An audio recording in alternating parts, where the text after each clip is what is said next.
so so at this point, let me slide that over. So we have now discovered that Meat Hook Massacre, I think, is a well designed card. I'm not gonna lie.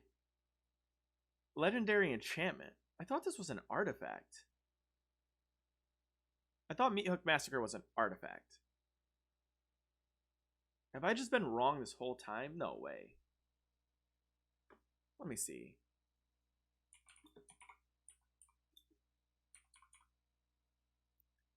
I thought Meat Hook Massacre was an artifact, bro.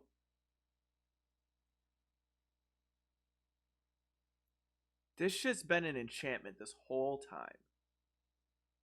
Wow. Alright, so I mean, that's on me. Well, this card's busted regardless. I think the design and thought of it was cool. I think that its non-symmetrical design was a problem though. So it's whenever a creature you control dies, each opponent loses a life. And whenever a creature your opponent dies, you gain a life. That's like a cool design, but I it just it made like certain decks just go a little bit more insane, like the cat oven, and it made your attacks a little bit better with tokens. It also it kind of pseudo gave them like like a mock fanatic vibe. Yorion obviously has been just problematic. The permanent based, if it said exile each non-land, like exile each creature you control, I think that would have made the card more playable. But because it said non-land permanent, it just resets like so many things. It's so, and it's a free card. What we've come to understand in Magic, right, is that 20 extra cards really isn't that different, because the way Magic has been designed now, a lot of cards just replace themselves or cantrip. So you see on average like 40 extra cards a game, where it used to be a lot different. Like if this was just in a deck where you didn't replace yourself as often, or you didn't have so many things to do all the time, and you couldn't use your mana as efficiently as you used to.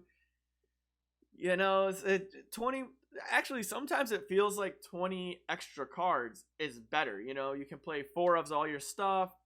Playing 4 more lands helps your land counts and your mana. Like it actually has changed the way people think. I love Yorion because it's changed the way people think about Magic. Whereas, yeah, the extra 20 cards really isn't that big of a problem. It's not that big of a hindrance, and sometimes it's actually better for you. You get to play more stuff that you need, that you want to play. I've always thought about playing Yorion and Amulet Titan just to have the extra land drops, the extra land counts. So I mean, it could be a thing, but now it's not a thing, so it's over. Let's read why they said that this should be done, right? As is often the case, the standard card pool rotation with the Dominaria United is quite a shakeup, finding out places into the decks in many of the years, cards shifting context within the new metagame. As the format has settled into place, the color the color black has proven powerful and prolific, and makes up the foundation of many top decks. Yeah, despite commonly shared color, we are seeing a good diversity among competitive decks and strategies. I don't think that's correct, but you can say so.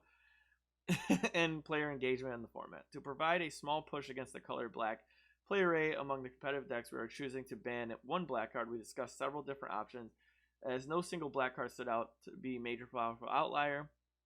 Playing in all decks staying black. Ultimately, we decided that banning the Meat Hook Massacre was the best choice, as it is one of the most powerful black cards in the format, especially powerful against specific archetypes, decks relying on a lot of small creatures. That is true, and has its time to shine in standard for over a year. With the Brothers' War on the horizon, we anticipate new cards entering the format to provide other tools and combinations. We expect a shakeup. Yep. Oh, I would love to see us. Modern has been a healthy play since the last ban restricted update. Yep. So let's just talk about the standard. I mean, I haven't played standard in quite some time, but I do genuinely believe that standard itself, I think Meat Hook Massacre is just one of those too diverse of a card. It's good. It's good offensively. It's good defensively. It's good when you're ahead on board. It's good when you're behind on board. It's good in aggro decks. It's good in control decks. So there's honestly, I don't think, I'm sad that card had to go, because I've never seen in my years of playing. Maybe I can't think of a card off the top of my head that is not only good in control, aggro, and mid-range decks, it's an all-star in all three. Like in an aggro deck, it's good to get in those last few points of damage because it's like your creatures die. So it's like it changes your opponent's removal spell into a little bit of chip damage, which if you ever play an aggro deck, finding those last 1, 2, or 3 points of damage is really hard. So now your 1/1 attacker gains an extra point, you know. And when your opponent kills the creature with like Infernal Grasp, you get an extra point of damage and you gain a little bit of life. Same thing in the aggro mirror match. It's just like it's good diversely across all sections of the game. My nose is so itchy right now. Sorry about that. Yeah, across all actions of the game, right? So when you're behind on board against a opposing aggro deck, it's a sweeper where you gain life. If you're ahead on board and you play it for you just play it for its no mana value, you know, you don't kill any of your stuff. Now you have a spell that does a little bit of chip damage when your opponents try to kill your creatures. It makes your trades more favorable because now when you and your opponent trade your 2/2 and your 2/2, you gain 1 life, you go ahead, they lose 1 life. It's a 2-point swing, so it's adding to that value. So against against control decks, like I said, you just play it on like turn 2. Now every time they kill one of your creatures, you get a little bit of chip damage, whereas before you'd get nothing. It's never really a dead card, you know. Sometimes you can even kill their big creature. I've seen in control decks where they play like their 7/7, you rip it off the top. You don't have like your lightning strike or your shocks don't kill their 7/7. Oh, you have, you know, 10 mana because it's turn 20. Boom, removal spell. Lastly, in mid-range decks, it's a good card once again in all points of the game. So I could see that being a good card to hit. Because it doesn't just affect a specific deck, it affects most decks. Modern. Modern has been in a healthy place over standard, occupying a small space in the metagame, about 5 to 6%. However, as a tabletop, Modern play continues to rebound since the height of the pandemic, we decided to enact a change that we've been considering for some time now by banning it. Yep, Yorion most commonly appears in Companion 4-color Omnithetics to show a strong win rate according to the matchup data. Yep, game balance concerns. We're also factoring the physical dexterity requirements. Oh my god, is this a first physical dexterity thing? We were aware that the metagame reaching a point where players are playing a deck because they perceive strength and win rate despite enjoying the how cumbersome it is to operate it. Like Pioneer, Modern especially entails shuffling and other physical manipulations because of the deep card pool. Yep, fetch lands and so on. Cards encouraging large decks like Battle of Wits have existed in the past, but usually are on the fringes of competitive play rather than one of the strongest decks. Finally, we've also heard from many players that repeated triggers caused by Yorion and many of the cards surrounding it can lead to repetitive gameplay patterns and long games with lots of downtime between the other players' actions. It is important that the next player experience playing with the top of their decks is a fun one. While it's okay for such decks existing, it can make some format less enjoyable for these patterns and is associated with one of the strongest decks over the long period of time. Therefore, to make Modern a fun and accessible as it is for all players, Yorion the Nomad is banned. That makes sense, but see the thing with that is I think this is incorrect. I don't think it's a dexterity thing. I think it's I wish I would have wrote in there what it really is. It's a money thing, right? On Magic Online, it's so difficult to play Yorion because it costs so much money. Like people just can't afford it.